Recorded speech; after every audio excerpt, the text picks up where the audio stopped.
Pues vamos a hablar hoy sobre hipotiroidismo en el embarazo. Los que no me conocen, pues yo soy Patricia Perilla Díaz, yo soy ginecobstetra de la Universidad de Buenos Aires, trabajo en el Hospital San Jorge, en la clínica Confamiliar y soy docente de la UTP. Entonces el objetivo pues de esta charla es revisar las guías de manejo, debatir pues con ustedes las controversias actuales que influyen en la toma de decisiones clínicas, sobre todo en el manejo médico, hablar de la frecuencia y el impacto de esta patología, el rol crítico de las hormonas tiroideas pues, durante el desarrollo embrionario, los riesgos que están asociados a la patología y pues el desafío diagnóstico que estamos en el momento. Entonces, la patología tiroidea en general es una de las complicaciones endocrinas más frecuentes durante el embarazo. Afecta significativamente tanto a la madre como al feto. Estas patologías pues se asocian con desenlaces adversos graves que incluyen la preeclampsia, el aborto espontáneo, la restricción del crecimiento intrauterino, bajo peso al nacer, haciendo pues por esto crucial la detección y el manejo oportuno de las patologías tiroideas. Entonces tenemos que hablando de enfermedades tiroideas, tenemos que del 0.2 al 1% es un hipotiroidismo manifiesto. Estoy hablando en las pacientes en gestación. Del 2 al 5% van a tener un hipotiroidismo subclínico y del 0.2 al 0.5 un hipertiroidismo. Las causas autoinmunes son las más comunes, entre esas pues la tiroiditis de Hashimoto para el hipotiroidismo y la enfermedad de Graves para el hipertiroidismo. Entonces, esto lo traigo acá solamente para recordar que la glándula pues, tiroides va a secretar T3 y T4, que estas a su vez por inhibición, dependiendo de las concentraciones, pueden estimular o no a nivel del hipotálamo para que se produzca la TRH y que esta a nivel de la hipófisis anterior pues produzca la TSH, ¿sí? Entonces, esta función de lo que acabamos de ver de la tiroides, pues tienes una adaptación en el embarazo. ¿Por qué? Por los cambios gravídicos. Entonces, en el embarazo va a haber un aumento de la globulina transportadora de tiroxina. Este incremento hace que haya un aumento de la T4 total y mantiene una T4 libre estable inicialmente, al inicio del embarazo. Hay una estimulación producida por la gonadotropina coriónica humana, porque esta HCG es una glicoproteína con una subunidad alfa común y una beta única, y esta beta única es homóloga a la TSH y estimula entonces la glándula tiroides y por eso se produce T4 y T3. Por ende, por un feedback negativo, por esta producción de T3 y T4, pues va a haber una disminución de la TSH. Esa disminución es mucho más marcada en el primer trimestre del embarazo. Hay mayor requerimiento de yodo. Estos mayores requerimientos de yodo realmente es por un incremento en la filtración glomerular que aumenta la eliminación urinaria de yodo. Se dice que ese incremento en el embarazo va a estar alrededor de 220 a 250 microgramos día. ¿Qué pasa en Colombia? Que en Colombia pues tenemos una sal yodada, entonces ese requerimiento de yodo pues se va a suplir con la alimentación, ¿sí? En el embarazo, entonces, como para resumir, los valores de la TSH van a cambiar debido pues, a estas adaptaciones fisiológicas. Y en el primer trimestre tenemos que la TSH pues, se va a reducir por el efecto de esta HCG. La T4 total puede aumentar por incremento de la tiroglobulina inducido pues, por los estrógenos, y la T4 libre realmente se mantiene relativamente estables con rangos algunos específicos, por eso es la que más comúnmente medimos en el embarazo. Entonces es fundamental siempre tener esto en cuenta y ojalá tuviéramos rangos de referencias en cada población para poder hacer los diagnósticos más oportunos. En el feto, pues la tiroides fetal realmente inicialmente no funciona, ¿cierto? Va a depender exclusivamente de la T4 materna que cruza la placenta en la primera mitad del embarazo. Alrededor de las 2 a las 16 semanas, la glándula de tiroides fetal empieza su función de manera independiente, se estabiliza alrededor de la 20 semana. Por eso es tan importante poder medir la TSH y medir sobre todo la T4 libre, que realmente es la que está pasando al feto, porque depende exclusivamente de ella para un adecuado desarrollo neuronal, ¿sí? Y esto es lo que vamos a ver más adelante. Entonces, yo traigo esta tablita, que son los rangos de referencia que tenemos de TSH por trimestre, que clásicamente hemos usado, ¿no? Esto lo dice la acta. Ellos hablan que en el primer trimestre el rango va a ir de entre 0.1 a 2.5, y en el segundo trimestre entre 0.2 y 3, y en el tercer trimestre, ya que se estabiliza, va entre 0.3 y 3.5.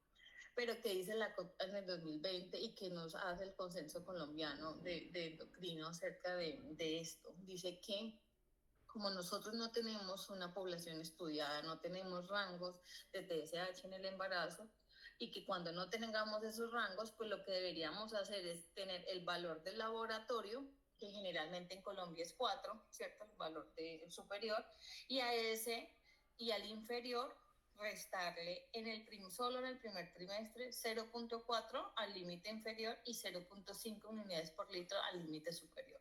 Es decir, que si estamos aquí en Colombia y tomamos una TSH, si el valor de referencia de nuestro laboratorio es 4, entonces en el primer trimestre el valor superior será alrededor de 3.5.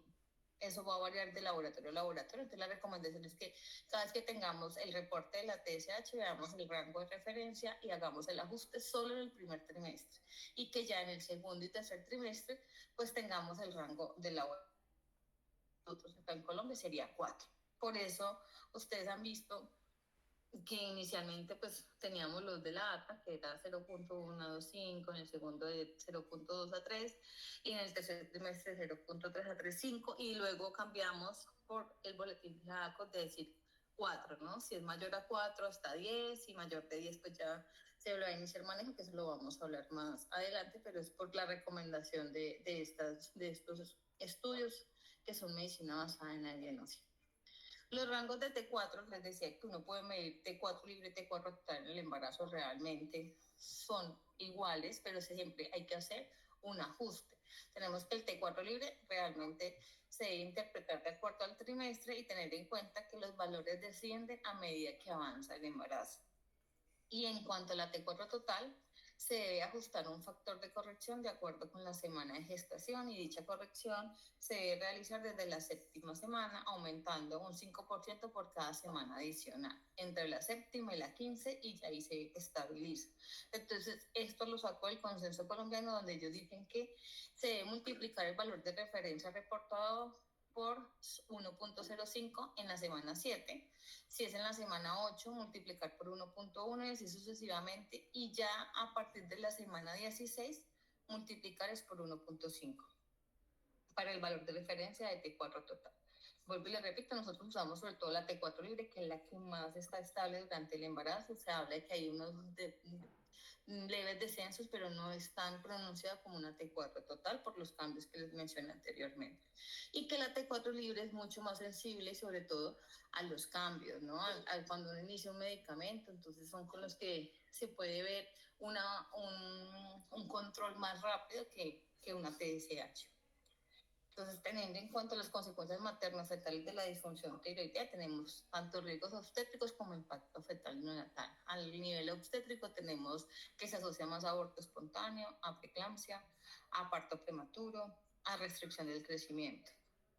Y a nivel fetal y neonatal, pues alteración del neurodesarrollo, bajo peso al nacer, complicaciones respiratorias y efectos cognitivos a largo plazo.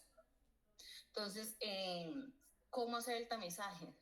Se debe hacer universal o dirigido. Yo les traigo acá pues la COD desde el 2020 y la data del 2017 dice que la tamización no debería ser universal, que ellos no la recomiendan y que debe ser dirigida basada en factores de riesgos específicos.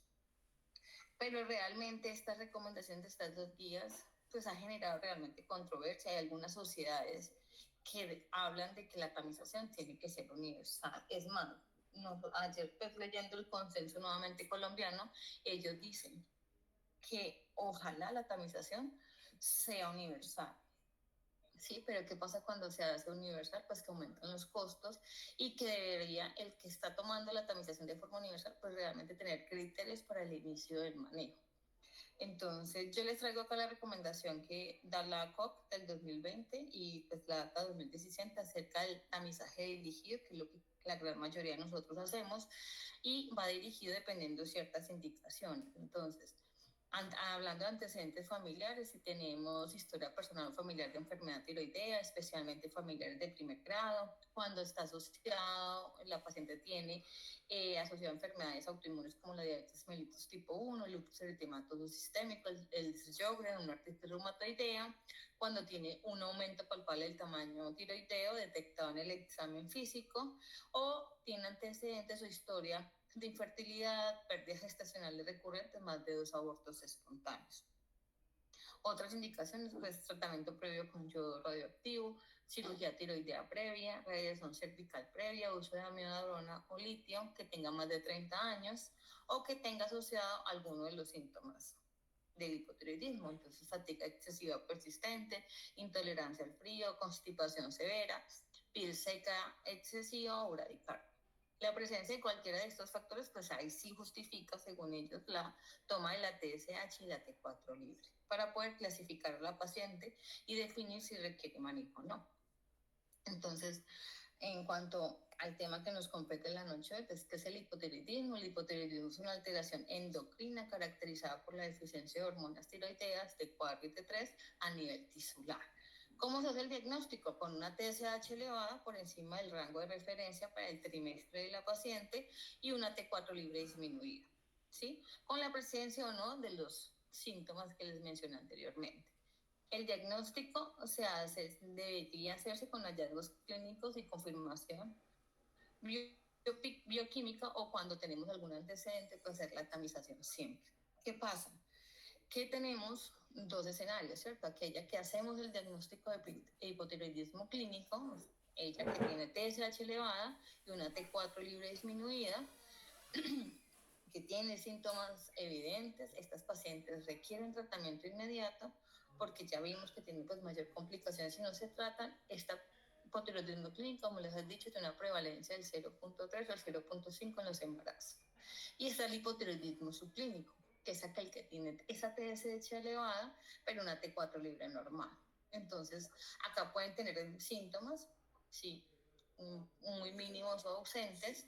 El riesgo de progresión está, ¿cierto? El riesgo de que estas pacientes que tienen hipotiroidismo subclínico se vuelvan un clínico está. La prevalencia, como les había dicho, es del 2 al 3% alrededor en cada embarazo.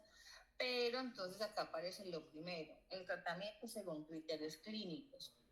Y es lo que vamos a empezar a hablar a continuación. Recordar que las pruebas de laboratorio pues, para el diagnóstico del hipotiroidismo es la TSH, ya vuelvo y les repito lo mismo, la T4 libre, que nos logra diferenciar el clínico del subclínico, los anticuerpos anti-TPO, que realmente nos ayudan a identificar la etiología autoinmune. Además que nos ayudan a predecir si esas pacientes tienen mayor riesgo de tiroiditis postparto. Eso ya está claro que las pacientes que tienen anticuerpos antiperoxidasa positivos, pues son las que más tenemos que vigilar en el postparto por el riesgo de la tiroiditis. Y la T3 total o libre, pues realmente es poco útil en el hipotiroidismo, lo vamos a mencionar o se va a usar más cuando veamos el hipertiroidismo. Entonces, indicaciones de tratamiento, todos estamos claros que el hipotiroidismo clínico se debe tratar, o sea, aquella que tiene una TSH elevada con una T4 libre disminuida se debe iniciar inmediatamente el levotiroxina. El segundo grupo sería aquellas que tienen TSH mayor a 10, siempre las debemos tratar independiente del nivel de T4 libre, porque tiene y se ha comprobado por estudios que hay más riesgo de complicaciones. Y tenemos este tercer grupo. Yo los pongo estas dos diferencias porque pues una es la que dice la data, que es de 2.5 a 10 si estamos en el primer trimestre y si estaríamos ya en el segundo o tercer trimestre que sea una TSH mayor a 4. Entonces, tratar o no tratar. Entonces, tenemos que, según la data de 2017, ellos dicen, tratemos este grupo de pacientes si tenemos los antiperoxidasa positivos o si tienen antecedentes de infertilidad, aborto previo o síntomas presentes pues, en el momento en que estemos haciendo la valoración. Pero sabemos, ahí sale el boletín de la ACFO, donde ellos dicen que el hipotiroidismo subclínico no se debe manejar. Entonces, pues, ¿qué dice la evidencia actual, cierto? Entonces, la primera controversia que traigo en esta charla es, ¿hay que manejar o no hay que manejar el hipotiroidismo subclínico? Lo que dice es que el hipotiroidismo pues, subclínico ya sabemos que sí se asocia con un mayor riesgo de aborto espontáneo, de preeclampsia, o sea, de todas las complicaciones que les mencioné del hipotiroidismo, pero la pregunta de este estudio fue, ¿realmente la levotiroxina sí va a mejorar los resultados adversos? Y tenemos que la evidencia de que el tratamiento con levotiroxina mejora los resultados adversos es muy escasa. Hay 2 ensayos controlados aleatorios que iniciaron levotiroxina, pero eso sí lo quiero dejar claro, que se inició después del primer trimestre y no hay evidencia de que mejoren los resultados obstétricos y el neurodesarrollo. Entonces, como primera conclusión es que estas pacientes con hipotiroidismo subclínico deberían ser manejadas si tiene algún factor de riesgo, como nos dice la data, o sea, que tenga historias de infertilidad, que tenga historia de abortos recurrentes, pero si lo logramos detectar en el primer trimestre, sí hay alguna utilidad. Pero si se detecta después del segundo trimestre, realmente no hay ningún cambio en iniciar o no iniciar el manejo con levotiroxina. Hay algunos datos limitados, pero dicen que sí disminuye el parto pretérmino cuando tenemos TSH mayor a 4 y se inicia también pues, la levotiroxina en el primer trimestre. Uno diría, pues bueno, estamos en el segundo, pero tenemos los riesgos, pues demos levotiroxina, pero ya sabemos que las dosis excesivas de levotiroxina o sin necesidad de uso, pues sí se asocia al desarrollo de trastorno de hiperactividad y el autismo. Así que como resultados adversos en el embarazo, también se puede asociar el uso, cuando usamos levotiroxina sin indicación a diabetes gestacional y a preeclampsia. Entonces, esta primer controversia es como invitar a ver más adelante, yo creo que al final, qué opinan los demás compañeros, pero pues la evidencia es clara en que tenemos un hipotiroidismo subclínico, pero si ya lo detectamos después del primer trimestre, realmente no hay ninguna utilidad del manejo con levotiroxina y sí tenemos riesgos del sobretratamiento, ¿no? Ya evidenciados. Y lo otro es que la data decía que este hipotiroidismo subclínico debería ser tratado si tenemos anticuerpos antiperoxidasa positivos. Entonces, o pacientes autotiroideas con anticuerpos antiperoxidasa positivos, pues sí sabemos que tienen mayor riesgo de aborto espontáneo y parto prematuro, pero vuelve y se hace la misma pregunta. Deberían ser tratadas con levotiroxina y lo que nos dice la evidencia es que no hay pues una evidencia convincente o fuerte que hable que la levotiroxina sí mejore la fertilidad o los resultados en el embarazo, y estos 3 estudios mostraron que el tratamiento no va a mejorar los resultados ni obstétricos ni neonatales. Entonces, ¿qué concluye? Que realmente el riesgo elevado no está mediado por la disponibilidad de la hormona tiroidea, sino que los anticuerpos antiperoxidasa reflejan es una susceptibilidad general a la autoinmunidad. Entonces, la levotiroxina no se recomienda cuando la TSH está dentro de los rangos normales, incluso con autoinmunidad tiroidea, o sea, incluso con anticuerpos antiperoxidasa positivos. Repito, no es lo mismo cuando tenemos estas elevaciones en el primer trimestre, ¿sí? ¿Qué manejo sería el de elección si ya tenemos las pacientes diagnosticadas, sea porque sea clínico, sea porque tenga una TSH mayor a 4, o porque detectamos un hipotiroidismo subclínico en el primer trimestre con pacientes con factores de riesgo? Pues el manejo ideal es la levotiroxina. La dosis inicial va entre 1.2 a 2.5 microgramos kilo día. Cuando ya tenemos un hipotiroidismo previo al embarazo, pues la indicación es que siempre se debe aumentar del 30 al 50% cuando confirmemos la gestación, sin necesidad de tener una TSH de control. Es decir, que la paciente inicia el control del embarazo con un diagnóstico de hipotiroidismo y está tomando, no sé, 50 microgramos al día, la indicación es aumentar el 30%. Una forma fácil de hacer el ajuste sin usar calculadora sería que en la semana 2 días se tome 2 tabletas. Es decir, que no sé, del lunes a viernes se tome los 50 y el sábado y el domingo se tome 100. La administración de la levotiroxina siempre es vía oral, tiene que ser en ayunas, mínimo 30 60 minutos antes del desayuno, y siempre separarla de la administración del hierro, del calcio, y que no tome café en las siguientes 4 horas. Esto es muy importante porque cuando uno hace controles de pacientes hipotiroideas que vienen por mal control o porque no se controla la TSH, cuando uno interroga a la paciente, la gran mayoría o está consumiendo la levotiroxina en ayunas con el hierro, o se le está tomando con el desayuno, o la baja con algún juguito o con el café. Entonces, parece bobo, pero sí es muy importante interrogar en qué momento del día la está tomando y si la está asociando a algún medicamento. Entonces, ¿cómo tenemos que hacer el monitoreo de esas pacientes hipotiroideas? Entonces, una vez que iniciamos la levotiroxina, el control de TSH y T4 libre desde cada 4 semanas, ¿hasta cuándo? Hasta lograr el nivel óptimo de TSH. ¿Cuál es el nivel óptimo de TSH, así sea pregestacional o gestacional? Es que esté por debajo de 2.5. Distinto a una paciente que no tiene diagnóstico. Repito, cuando no hay diagnóstico, pues la meta no va a ser 2.5, la meta va a ser tener la TSH en los rangos según el trimestre. Pero si ya tenemos el diagnóstico, la meta sí es tener una TSH por debajo de 2.5. Una vez que tenemos esa TSH estable, o sea que logramos nuestra meta con el tratamiento, el seguimiento con TSH se puede hacer cada 6 a 8 semanas durante todo el embarazo. Y ya en el posparto, si es un hipotiroidismo gestacional, pues la indicación sería suspender la levotiroxina y hacer un control de TSH en las 6 semanas. Y si es un hipotiroidismo pregestacional, es volver a la dosis que tenía previo al embarazo y nuevamente hacer un control de TSH en las 6 semanas. Y en cuanto yo les traigo, pues esto en abrebocas, pues digamos que vamos a solamente hipotiroidismo, pero traigo la tiroiditis postparto, que recordar que afecta del 5 al 10% de las mujeres en el puerperio, especialmente aquellas que tenían anticuerpos anti-TPO positivos durante el embarazo, que tiene dos fases, una fase tirotóxica que dura alrededor de 1 a 4 meses después del posparto, que es característica por un hipertiroidismo transitorio, por liberación de hormonas preformadas, y luego viene una fase hipotiroidea más o menos a las 4 o 8 meses posparto, y se caracteriza ¿por qué? Pues por un hipotiroidismo. Este puede ser transitorio o permanente, pero siempre requiere manejo y hacer control.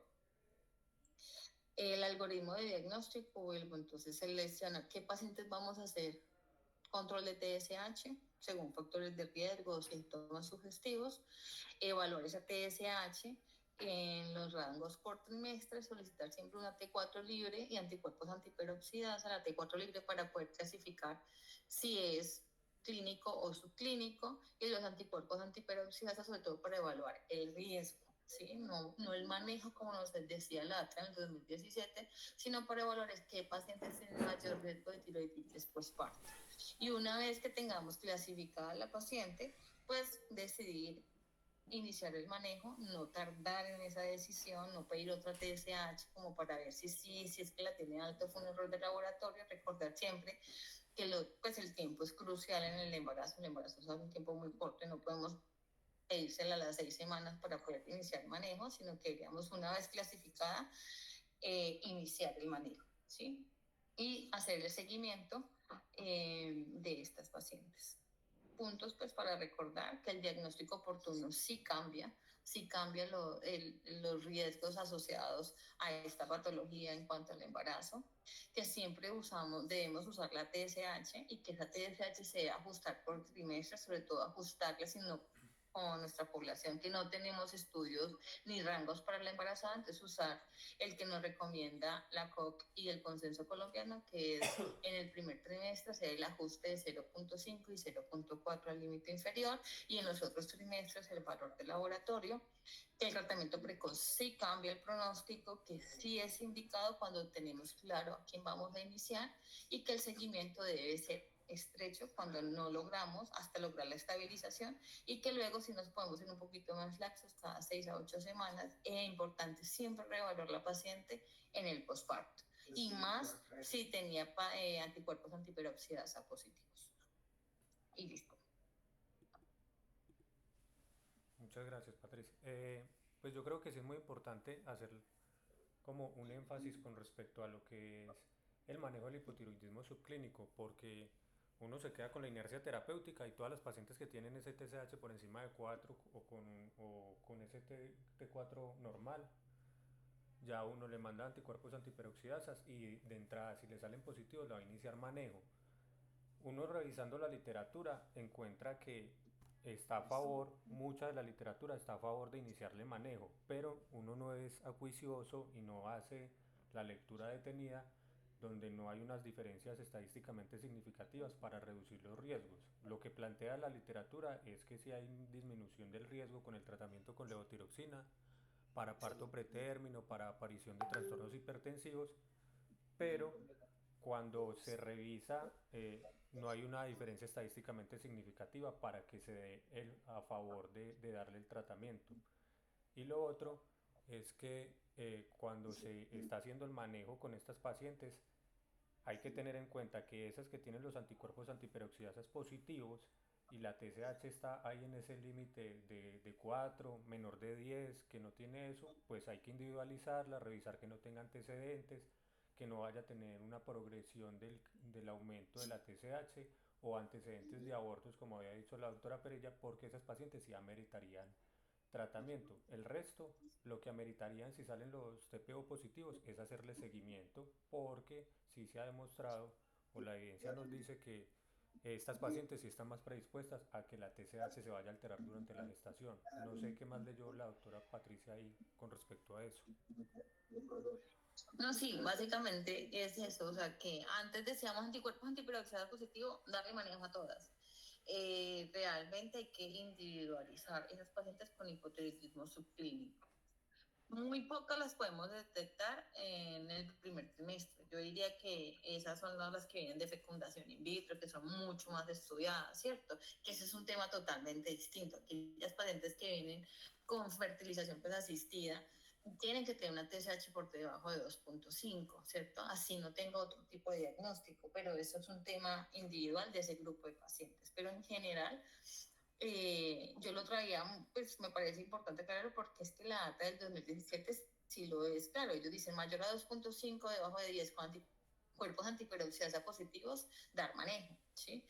Pero este estudio que sale en el 2025, si no estoy mal, que habla sobre las controversias del manejo, es claro que dice, sí se sabe que tienen mayor riesgo, pero el manejo con levotiroxina no lo está disminuyendo, o sea, el riesgo persiste. ¿Que puede progresar el hipotiroidismo? Sí, pueden progresar, pero la levotiroxina no está ni mejorando o no, que no progrese, ¿sí me entiende? O las que hacen pues, la tirotoxicosis postparto, el manejo tampoco lo va a mejorar, ¿sí? No sé si tengan preguntas o alguien quiera opinar algo más. Por ahí Galeano, Vía Galeano. Hola, buenas noches, Doc, con Marcela. Ah, sí, ¿cómo estás? Doc, una pregunta. Dentro de lo que tú revisaste, de lo que sabes, ¿cuál es la indicación o hay una indicación para finalizar antes de las 40 semanas? No, no hay ninguna indicación de finalización. Si es solo hipotiroidismo, no. Sí. Si ya estamos diciendo que es que hay una complicación porque hay preeclampsia, porque hay un bajo peso, es esa condición la que hace la finalización, pero el hipotiroidismo no. Ah, bueno, no sé si de pronto de los doctores que están conectados alguien conoce algo puntual. Es que donde estoy trabajando tienen como esa pauta, ¿sí? Un colega, y lo finalizan 39, 38. No, realmente no. 35, la manito, Marce. Yo he revisado muchas guías de diferentes sociedades y no he encontrado nada de eso. Todas dicen que 40. Eso cuando yo estaba en mi residencia se finalizaba a las 39, pero estoy hablando ya de hace mucho tiempo. Entonces, las actuales realmente Ayer. lo quitan en la indicación. Ah, bueno, gracias. Marce. Hola, Doc, ¿cómo están? Bien. Doc, yo quería hacer una pregunta. Es que, por ejemplo, pues acá donde yo estoy haciendo la residencia, pues he visto que todos los bebés de madres hipotiroideas gestacionales los llevan pues a neonatos para hacer ecocardiograma fetal y estudios, ¿cierto? Entonces, pues ecocardiograma, perdón, postnatal. Pero entonces mi pregunta es, si esos pacientes que pues tienen el diagnóstico y si bien sabemos pues que pueden tener alteraciones pues cardíacas, incluido pues malformaciones y eso, sería que esos pacientes pues ameritarían como un ecocardiograma fetal, así como por ejemplo lo hacemos en las pacientes con vía estacional, o ya simplemente pues ya se dejaría pues como ya posterior al nacimiento. Pues depende, yo lo que he leído es que va a depender, primero si no tiene adecuado control, ¿cierto? Si tiene un mal control, se basan mucho en la eco de detalle, pero que solo el hipotiroidismo tenga la indicación de hacer un ecocardiograma fetal adicional, no. Se supone que esos pacientes, como todas las demás, van a una eco de detalle hecha por un perinatólogo que va a evaluar si encuentran alguna alteración a nivel cardíaco. Pero no sé qué opinen, no sé los que están aquí conectados, pero yo no he leído que tenga una indicación distinto hablando ya de hipertiroidismo, ¿cierto? Los pacientes con hipertiroidismo, el seguimiento es totalmente diferente dependiendo de los TRAP, que yo creo que es otra charla que vamos a dar en la otra semana, pero en cuanto al hipotiroidismo, no, es lo que yo he leído, no. Yo hice una revisión porque esto me tocó revisarlo hace como 20 días y con respecto a lo que pregunta la doctora Marcela Barón, no hay evidencia. Yo revisé y no hay ninguna literatura que diga que se debe finalizar la gestación en alguna semana específica y que cualquier inducción del trabajo de parto en estas pacientes está determinada por cualquier otra comorbilidad, aparte de lo que sea la relación con el trastorno tiroideo. Y para los tamizajes de los bebés de estas madres tiroideas, hablan más de la TSH sérica, la T4, revisar que estén en niveles normales, mirar los antecedentes de las pacientes si tuvieron tratamiento adecuado o no, y los niveles de TSH que tienen antes del nacimiento y ya, pero no hablan de revisar estructuralmente el bebé como parte de un tamizaje universal. Y que eso es el otro No, tema. yo eso sí lo he leído, es en el hipertiroidismo, con los TRAC Sí, positivos, y si solo con están muy elevados, se hace un seguimiento fetal ecográfico, pero en el hipotiroidismo no. Sí, y eso es más por todo el aumento del PR, si no estoy mal. Y lo otro Ajá. es que el tamizaje universal, pues la literatura dice que no, pero las guías colombianas sí están haciendo la Dicen que recomendación. sí. Entonces ahí quedamos Ujú. nosotros en el limbo porque pues nosotros nos regimos bajo lo que se habla sobre las guías colombianas, que en realidad también son recientes porque se renovaron el año pasado, si no estoy mal, o el antepasado. Y ellas sí indican, tienen el punto de corte de 4 y hacen la invitación a hacerle tamizaje universal. Por escuela, o bueno, no sé, pero todos los que pasamos por el San Jorge siempre recibíamos el regaño cuando mandábamos las pacientes a todas a hacerles el Y tamizaje. nosotros vamos más por la escuela americana y el único boletín que tenemos reciente es el del 2020 que habla del tamizaje dirigido, ¿no? No universal, sino Ujú. dirigido.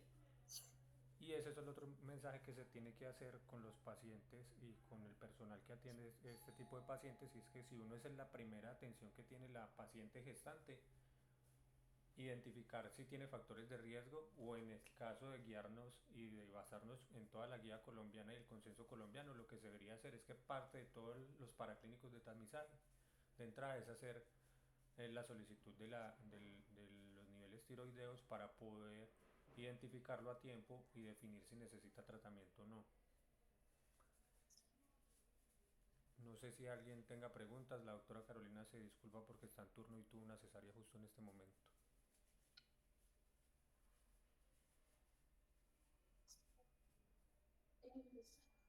¿Dudas, preguntas? No. La idea es que la otra semana revisemos como la otra parte de las alteraciones de los trastornos tiroideos. La doctora Juanita, que es una residente de primer año acá en la Universidad de Caldas, va a hacer el abordaje. Los esperaríamos la otra semana. Muchas gracias a todos. Bueno, Muchas muchas gracias. gracias. Ahí todo.